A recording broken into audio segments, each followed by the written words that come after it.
Welcome to our channel. In this, we'll explore the remarkable journey of one of cinema's most iconic figures, Sean Connery.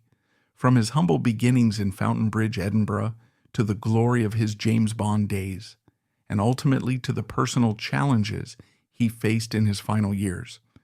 Join us as we delve into Connery's early struggles, his celebrated rise to fame, and the poignant circumstances surrounding the end of his life. Sean Connery was born on August 25, 1930, in Fountain Bridge, Edinburgh, Scotland. His full name at birth was Thomas Connery. He was named Thomas after his grandfather, and throughout his early childhood, people generally referred to him as Tommy.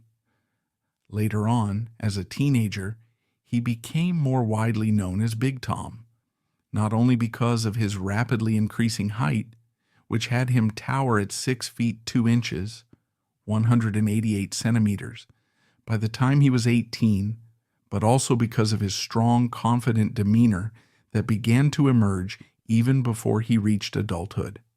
His mother, Euphemia Effie McBain McLean, worked as a cleaning woman, and his father, Joseph Connery, was employed as a factory worker and a lorry driver. Their family background was modest, reflecting the reality that many working-class Scottish families faced during the early to mid-20th century, an era defined by post-war economic challenges and few opportunities to climb the social ladder quickly. Growing up in a neighborhood like Fountain Bridge provided Connery with a distinct perspective on life, one in which hard work, perseverance, and personal pride were cornerstones of his community's values. Fountain Bridge historically was an industrial area that housed breweries and mills. Its workers often juggled multiple jobs to make ends meet. The ambiance of this environment was gritty yet communal, and it undoubtedly informed the young Connery's worldview. He learned from a young age that success isn't handed to anyone. It must be pursued doggedly. Interestingly, Connery's father, Joseph, also held a lorry driving job. This kind of blue-collar work kept the family afloat, albeit with economic constraints that shaped Sean's earliest aspirations. Instead of lamenting any financial limitations, the family instilled in him a profound sense of determination, resilience, and a desire to reach beyond the social and economic boundaries that many people in his neighborhood believed were unbreakable. Connery's younger brother, Neil, was another important figure in his early life, someone with whom he shared childhood experiences and familial bonds. Their relationship was typical of brothers who grow up in tight-knit working-class families, marked by playful rivalries, shared responsibilities, and above all, loyalty. Even though Connery eventually went on to enjoy tremendous fame and recognition, in their youth they were simply two brothers living in Edinburgh, doing their best to help their parents get by and chasing small moments of joy in a time when life's pleasures were often overshadowed by the rigors of daily work. During primary school, Sean Connery was smaller in stature, which sometimes caused him to be overlooked by his peers. He wasn't the type of child people immediately gravitated to because of physical presence. He was, by many accounts, introverted, creative, and athletic in a subtle way. However, around the age of 12, he experienced a growth spurt so significant that he eventually reached his full adult height by the time he was 18. This transformation from being a relatively small boy to a tall, imposing teenager played a role in boosting his confidence. It also helped him become more athletic, which would serve him well in later pursuits, particularly in bodybuilding competitions and other physical endeavors. His first job was working as a milkman for the St. Cuthbert's Cooperative Society in Edinburgh. This seemingly humble beginning speaks volumes about his willingness to do whatever was necessary to support his family and earn an honest wage.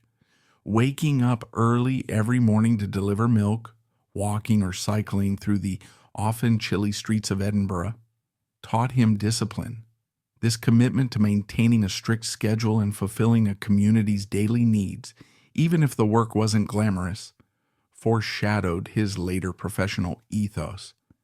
Throughout his life and career, he was known for his directness, strong work ethic, and no-nonsense attitude, traits that had their roots in these early experiences. By the time Connery entered his teenage years, he was already learning that hard work and diligence were essential to turning any dream into reality, even if that dream was not yet clear in his own mind. This early setting in Fountain Bridge, coupled with the economic realities of the time, also highlighted the importance of family ties. Connery was shaped by close relationships within his household. Everyone had responsibilities, whether it was cleaning, working, or contributing in other ways. Young Sean became the embodiment of determination and self-belief that his family needed. These unwavering traits not only endeared him to those in his neighborhood, but also served as a catalyst for his future success in the competitive world of acting. Many of his later co-stars and directors frequently remarked on his grounded nature. No matter how big a star he became, there was something unmistakably down-to-earth about him, a quality that can be traced right back to the unpretentious environment of Fountain Bridge. From these modest beginnings, Sean Connery began shaping an inner compass that would guide him through the triumphs and trials of a lengthy career. His foundational years underscored the human dimension beneath the cinematic icon. Before he was James Bond, or before he stood out in Hollywood, he was just a boy from Edinburgh, hustling, working, and learning life's most valuable lessons the hard way, through everyday labor and the unwavering support of a close-knit family. These experiences, though often overshadowed by his later celebrity, are where his story truly begins. Moving on from his early childhood experiences, Connery's next major life chapter was his time in the Royal Navy, which he joined in 1946 at the young age of 16. This decision was both an act of youthful adventure and a practical move. Military service was a well-trodden path for many teenagers in post-war Britain, especially those who were looking for opportunities beyond their limited hometown prospects. The Royal Navy, with its storied traditions and disciplined environment, was a place where Connery could begin to shape the qualities that would later become synonymous with his screen presence: courage, resilience, and a certain rugged elegance. During his service, Connery acquired 2 tattoos, one reading "Mom and Dad" as a tribute to his parents, and the other declaring "Scotland Forever," a succinct yet powerful reflection of his national pride. Scotland, with its rich history and cultural identity, remained an anchor for him throughout his life. It wasn't just where he was from, it was part of who he was. This deep-rooted sense of Scottish identity informed his personal demeanor, his choice of roles, and even his philanthropic endeavors in later life. The tattoos, therefore, represented far more than youthful indiscretion. They symbolized the unwavering sense of self and family that had been instilled in him since childhood. Connery trained at the Naval Gunnery School in Portsmouth and was also part of an anti-aircraft crew. Later on, he served as an able seaman aboard the HMS Formidable. This period of training and active duty was crucial for building his physical strength and emotional tenacity. The rigorous routines of naval life, waking up before dawn, maintaining the ship's operations, and enduring harsh weather at sea, instilled in him a discipline that he would carry throughout his life.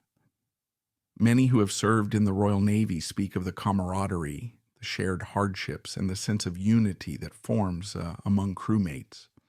For Connery, these experiences shaped a personal code that emphasized loyalty, punctuality, and respect. However, his naval career was cut short at the age of 19, when he was discharged on medical grounds due to a duodenal ulcer. This condition was not uncommon in his family, affecting many of the men in previous generations. Suddenly, Connery found himself back in civilian life earlier than he might have expected. Such a disruption could have been discouraging, but in retrospect, this early discharge became a pivot point that steered him toward a new path. The resilience he had honed in the Navy, a capacity to adapt to adversity, would prove invaluable in the uncertain landscapes of post-war Britain and eventually the film industry.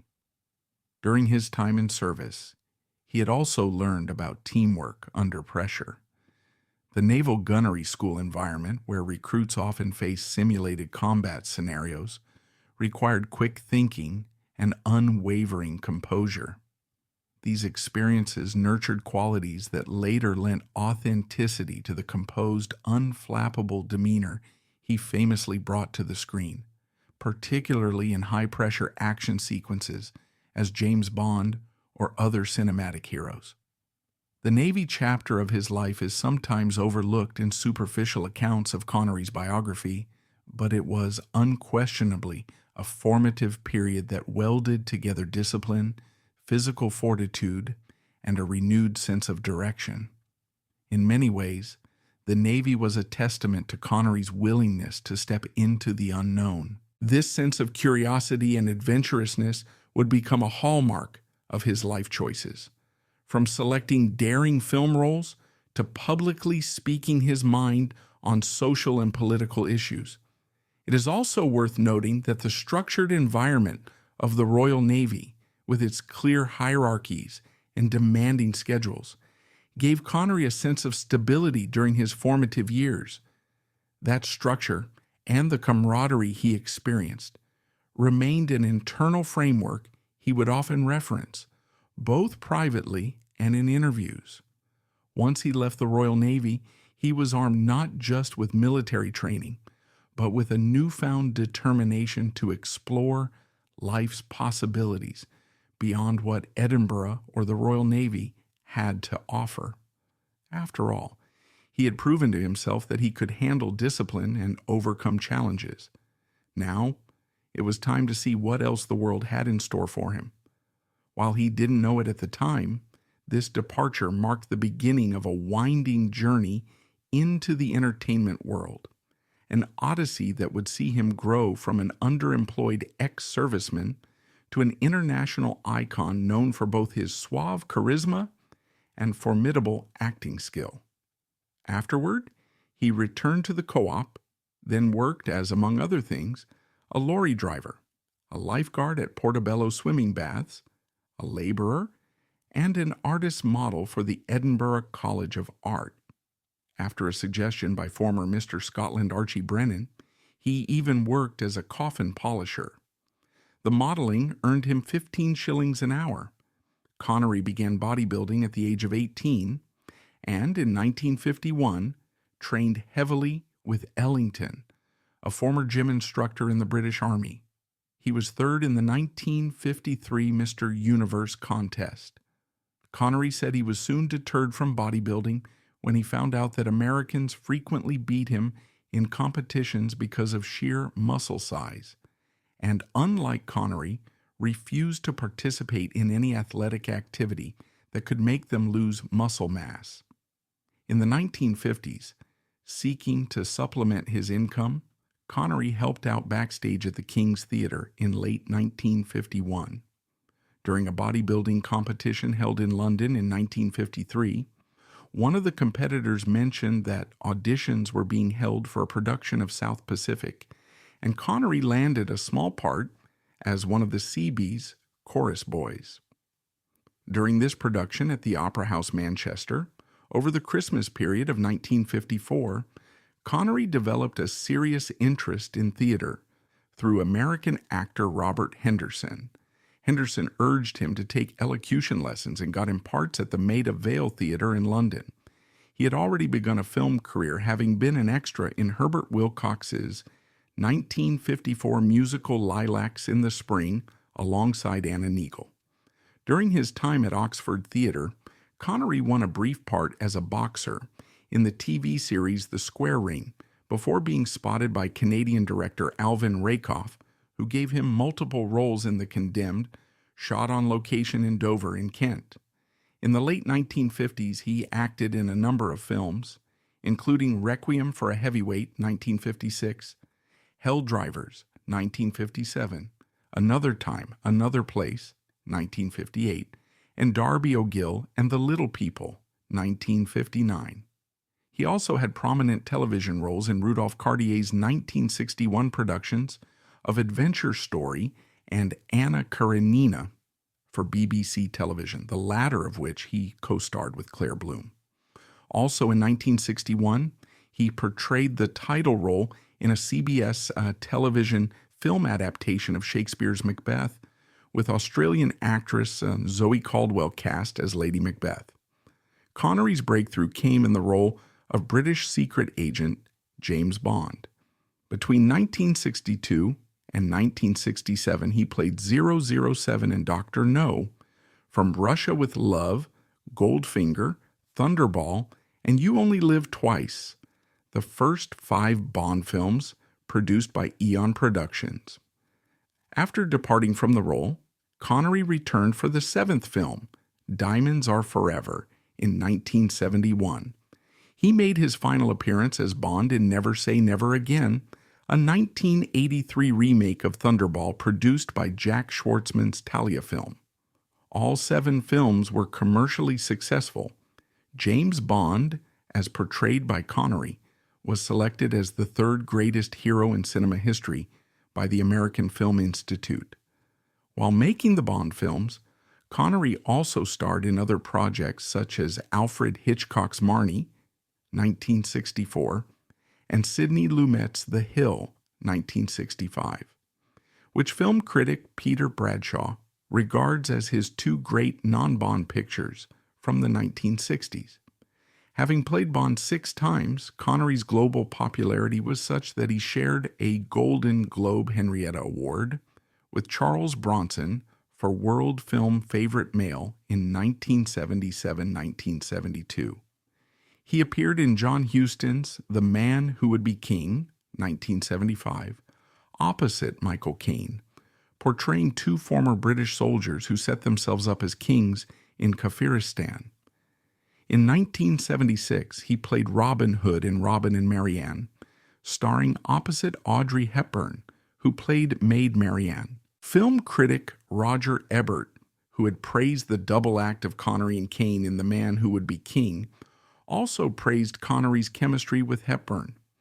During the 1970s, Connery was part of ensemble casts in films such as Murder on the Orient Express, 1974, with Vanessa Redgrave and John Gielgud, and he portrayed a British Army general in Richard Attenborough's war film A Bridge Too Far, 1977, co-starring Dirk Bogarde and Laurence Olivier.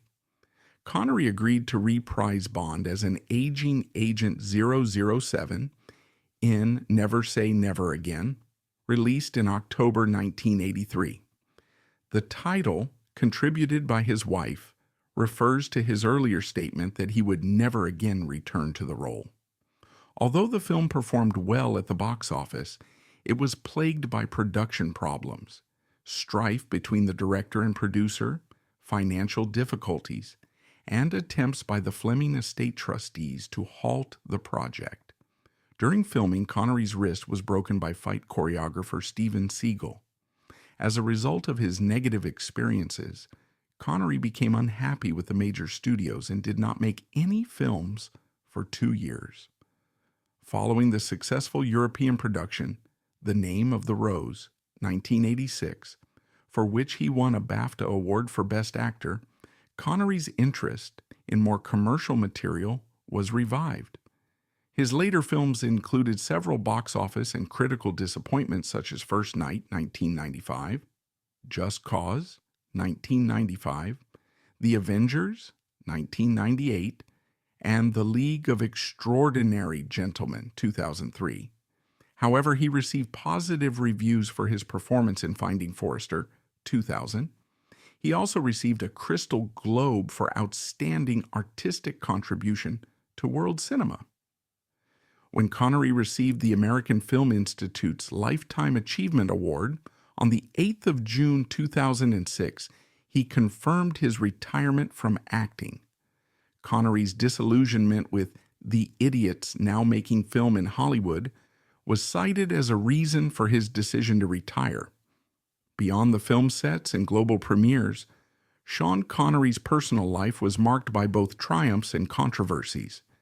He married actress Diane Salento in 1962, and the couple had a son, Jason Connery, who would also pursue an acting career. Although they separated in 1971 and divorced in 1973, this period was influential in Connery's life. He was juggling the demands of international fame, especially after the explosive success of the Bond series, and the pressures of maintaining a stable home environment. Some reports indicate that the relationship was strained by Connery's intense focus on work, though the specifics remain a matter of personal privacy. In 1975, Connery married Moroccan-French painter Micheline Roquebrune, with whom he remained until his death. Micheline was an accomplished artist, and the pair found common ground in their creative passions.